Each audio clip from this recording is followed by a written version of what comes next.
கர்த்தர் என்னை பொல்லாதவர்களின் கைக்கு தப்புவித்து என்னை பலவந்தரின் கைக்கு நீங்களாக்கி விடுவிப்பார். உன் நண்பர்கள் பொல்லாதவர்களாக இருப்பார்கள். நட்புங்கிற பெயர்ல சிக்கிக்கிடாத, காதல் என்கிற பெயர்ல சிக்கிக்கிறாத, பணக்காரனாக வேண்டும் என்பதற்காக சிக்கிக்கிறாத, ஜாக்கிரதையாக இருக்க வேண்டும். அதனால்தான் சொல்றாரு, பொல்லாதவர்களின் கைக்கு உன்னை தப்புவித்து பலவந்தரின் கைக்கு உங்களை என்ன பண்றாரு? நீங்களாக்கி விடுவிக்கிறார்.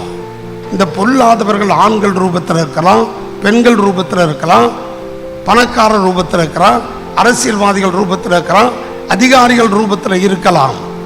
இந்த மாதம் இன்று முதல் உன் தேவனாகிய கர்த்தர் உன்னை பொல்லாதவர்களின் கைக்கு தப்புவிப்பதற்கு அவர் நல்லவராயிருக்கிறார்.